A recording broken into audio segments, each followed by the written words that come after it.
Hello guys, good morning, good morning, good morning.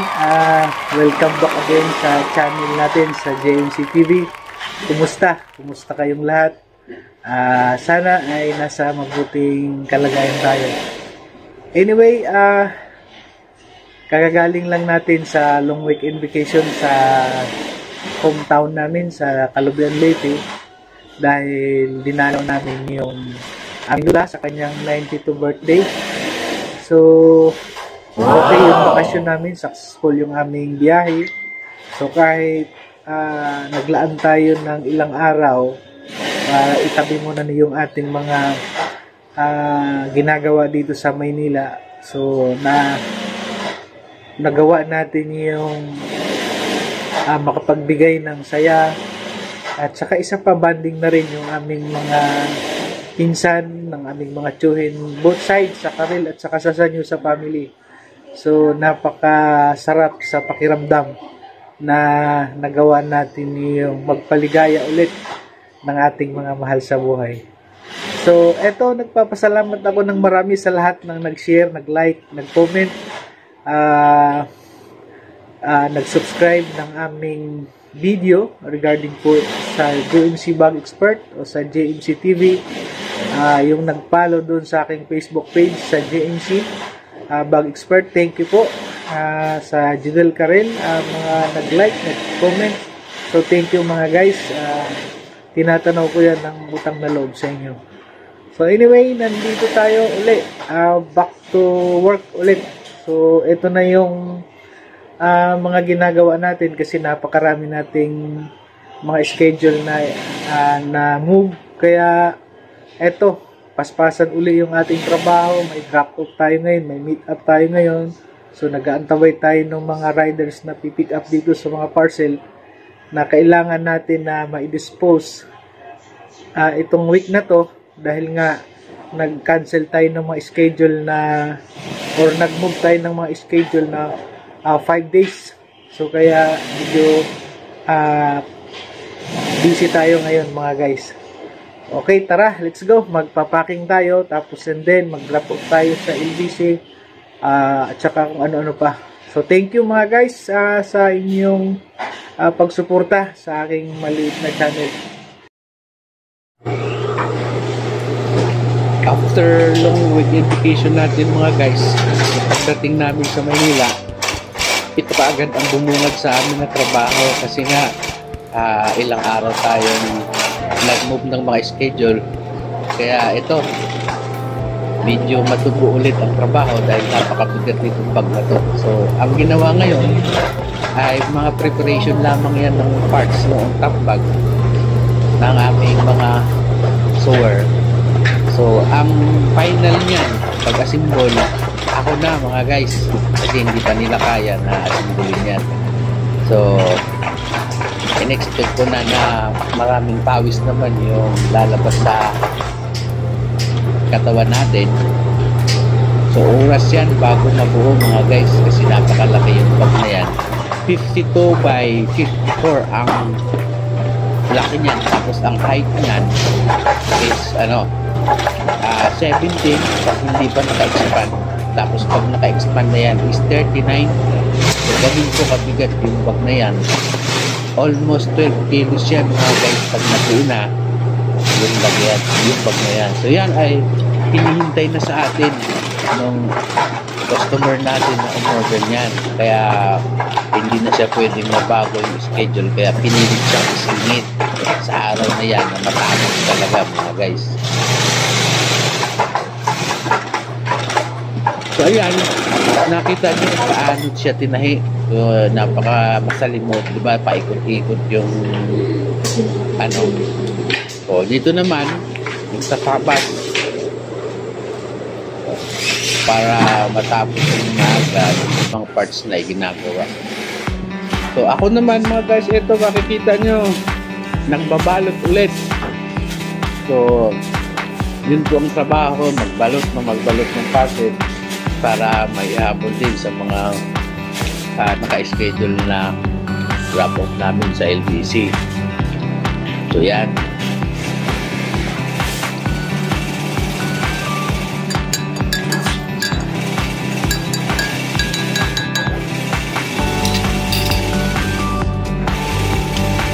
Anyway mga guys, magkape muna tayo kasi masarap talaga magkape kayo, sundan nyo lang ang aming mga ginagawa, makikita nyo kung paano gagawin yung aming produkto, lalo na sa mga bagong na musical instrument. So doon mas maiinip kayo lalo kasi napakahaba yung oras na paggawa nun, lalo na pag ako lang mag-isa. So abutin ng isang araw yun, kaya yung isang buong bago hindi natin pwedeng gawin lang sa isang video na part. So gagawin nun hanggang third part yun pagka katsap-tsapin natin yung bawat detalye ng bag, lalo na yung front body, yung back body, yung inner part. So marami siyang mga guys, marami siyang detalye sa pagtrabaho. So kasi ang iniingatan namin dyan yung quality na maalagaan, yun po ang mahalaga sa amin. So sige po, kain muna ako mga guys. Dami pa yun, bawasan yun. Okay na sa akin yung dalawang tinapay. Ito. Okay.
Anyway mga guys, may nagpapa-shoutout sa akin.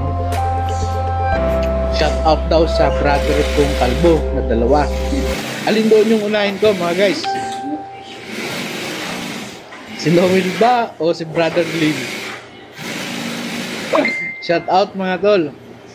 Kumusta kayo dyan? Alam ko nanonood ka.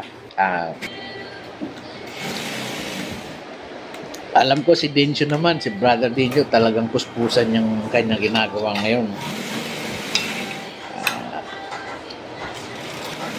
Very good yan mga brother.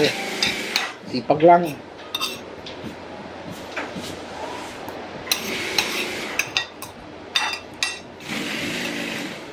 Si Brother Noel naman, tumatayo yan sa ibabaw ng upuan pag nalasing.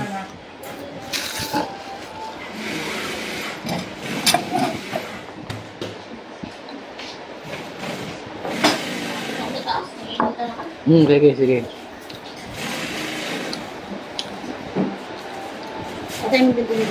Okay.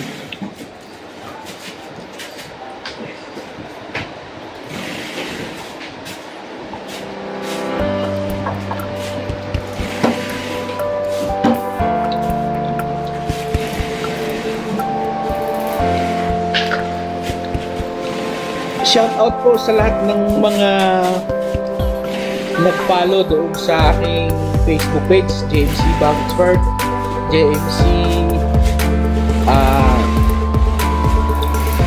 musical instrument bags, at saka doon sa JMC Car Accessories. So maraming salamat sa inyo mga guys sa lahat ng inyong pagsuporta. Tinatanong ko yan ng utang na loob sa inyo. So God bless po sa ating lahat.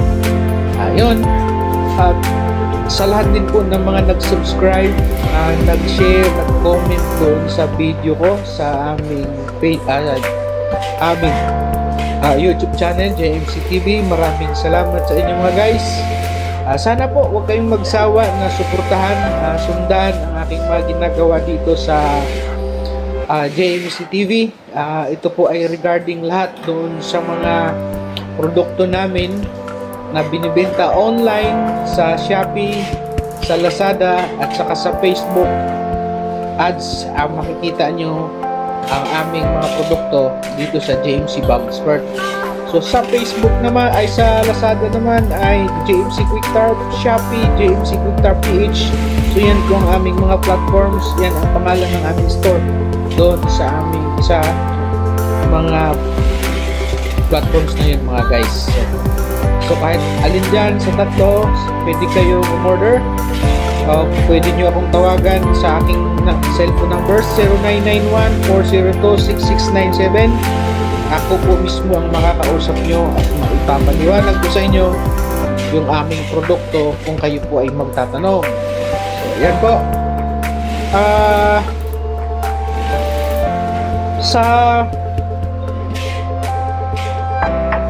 Nagtatanong naman about doon sa top bag mga sir, mga guys, ang tinatanong niya is 100% pa raw na waterproof yung top bag. So yes sir, sasagutin ko po kayo. Ang raw materials po na ginamit natin doon is 100% po na waterproof siya. Dahil ang kapal po ng rubber is 5mm yung kapal.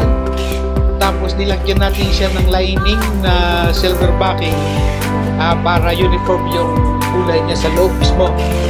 Ang kinababahala ko lang po dahil ang bed ng pick-up natin ay walang butas po. So ibig sabihin hindi magdi-drain yung tubig ng ulan pagka bumagsak doon. Nasa sahod lahat ng bed bed ng ating pick-up yung tubig ulan. Kaya pagka mag-stuck yung ulan, umabot na ng mga 4 inches to 5 inches yung height ng ulan doon sa bed, expected po ako na papasok yung tubig doon sa may zipper. So doon po papasok ang tubig. Pero kung galing po sa taas, hindi po siya papasok mga sir kasi rubber po yan. So wala pong lulusutan ng tubig dyan. Kaya ang mangyayari niyan, ang tubig yan ay sisinip doon sa pinakapuwet ng bag. Dahil nandun yung zipper, nandun yung opener sa front na yun, sa area na yun. Kaya ang pinaka-advice ko po doon, kung sakaling i-avail niyo yung product namin na yan, dapat mayroon po kayong paleta na pwedeng pagpapatungan nung top bag doon sa pick-up. So hindi siya kailangan na pabayaan mo. At saka maigi pa rin po na may takip siya, kasi kahit pa sabihin natin na waterproof yung raw materials na ginagamit, ang ulan po napakatalino niyan. So hahanap ng hahanap ng madadaanan po yan mga guys. So hindi ko pwedeng sabihin na pag ginamit natin ang top bag ay 100% na waterproof. Hindi ko po pwedeng sabihin yun. Ang raw materials po na ginamit dyan ay 100% na waterproof po siya. Hindi yan nababasa, hindi yan tinatagos ng tubig. So ang worry ko lang doon, depende po kasi sa paggamit. So kung ibabag natin sa ulan ng matagal, so nandun na yung magiging problema doon. So may mga portion doon sa bag na yun na pwedeng doon siya papasok. Kaya nasa atin pa rin yung paggamit. So pinaka-the best na gagawin natin, lagyan pa rin natin ng takip siguro yung ating pick up para hindi siya mabasa as in talaga. Hindi katulad po nung mga full side bed liner cover namin na direkta pong nakatakip mismo doon sa bed nung pickup natin. Kamukha po niyan, yung pickup na yan. Yan yung Toyota Conquest 9. Naka-slide po yung cover.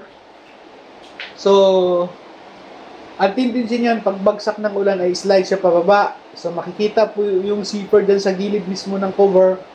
Dyan po, lolusot yung tubig niyan. So, mapapansin niyo yung zipper na yan, nakababa po yan doon sa left mismo ng, left mismo ng bed. Kaya, ang tubig niyan, diretso pababa sa side po mismo nung body ng ating pickup mga guys. So, yan po, magkaiba po siya. So, yung top bag naman ay nasa loob lang ng ng bed. Ito namang full side bed liner cover, nasa labas po siya. Nasa outer siya nung body ng ating pickup. Kaya magkaiba po yan mga guys, no? Niya, mas mabilis ang paggamit niya, mas magaan. Kasi ang bigat niyan is 5 kilos lang po yan mga guys. Hindi katulad sa top bag. 12 kilos something ang bigat niyan. So mahirap din siya tupiin. Kasi po hindi nyo po basta-basta matupian ng ganun-ganun na lang. Kasi rubber po yan na 5mm ang kapal. Overall po ng bag na yon. So wala po tayong mapapansin din na tela na ginamit na pang side-side. So yung dyan, mga twist-twist lang yan. Yung zipper, yung extension ng bag, yung pinaka-flap ng zipper. So yan lang po ang tela niyan. Pero yung buong paikot ng bag, ng top bag ay buong rubber po yan siya mga guys. Yan po. So sa cover naman po, sa aming full side bed liner cover, ang extendable po namin na para sa may roll bar ay 6,500 po yun. Free shipping yan nationwide. So kung dito ka lang din naman sa Metro Manila, nagmamadali ka, so pwede po natin ipadala yan sa Lalamove o sa anumang rider na pwedeng magdala yan sa'yo. Wala po kayong babayaran yan. So sagot na namin ang bayad niyan pag-deliver sa inyo. Nga lang, wala po rin kayong babayaran sa rider kasi po pinadalhan lang po namin sila. Sa kanila namin dinaan yung na makarating sa inyo. Ngayon po, ang pangbayad naman nyo sa amin ay through GCash po, mga boss. So maghihintay kayo na ma-send namin sa inyo yung details ng GCash namin. At pinaka-the best po, yung nakarating na sa inyo yung produkto na check nyo bago nyo bayaran. Kasi po, marami ding nagbebenta online na ang nakakarating ay hindi tama. Hindi okay yung produkto na dumating. So, ayun po ang iniiwasan namin mga guys. So, sa full side bed liner cover po, sa lahat po meron na tayo. Meron tayong Photon Thunder, meron tayong GMC na cover para doon. Tapos, lahat po ng mga bagong model na lumabas ngayong 2024, lahat po ay meron na tayong pattern yan. So, wala tayong problema mga guys. Kung Triton na Strada, meron tayong D-Max, meron tayong sa Raptor, XJ. So, marami tayong mga guys na laging mayroon kaming available yan. Everyday, kung uubusan man, agad-agad kinabukasan, hindi namin agad pa ipadala sa inyo. So, yun lamang po. Doon naman sa flat cover, doon naman po sa flat cover natin mga guys, dalawa rin ang dalawa ang design nun, isang extendable, isang flat lang po, yung walang zipper. So, ang extendable naman po natin is katulad po niyan, yung sa Ranger na yan, at saka yung sa Toyota Conquest. So, magkaiba po ang price niyan is ang flat cover natin is 3,500, sabi ko kanina. So, yung extendable na flat natin din is 6,500. So, free shipping po yung extendable mga guys. COD din po yan.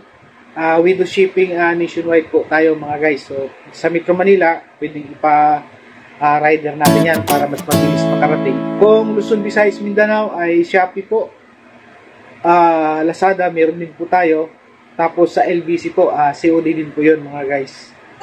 So, yun nga po, abangan nyo yung mga susunod natin na ilalabas regarding po doon sa mga bag ng mga musical instrument na mga naka-line up din this month. So, sisikapin natin na lahat yan ay magawa natin dahil po yun ang inilagay natin na schedule doon sa ating mga customer, lalo na doon sa mga musician. So, nagpapasalamat po ako ng marami sa lahat po ng tumangkilik at sa mga nagtiwala sa JMC Bag Expert. So maraming salamat po sa inyo mga guys, sa inyong pagtangkilik sa aming mga produkto. So ang masasabi ko lang ay mas lalo pa namin pag-igihin yung quality, yung ating magandang commitment doon sa ating mga customer.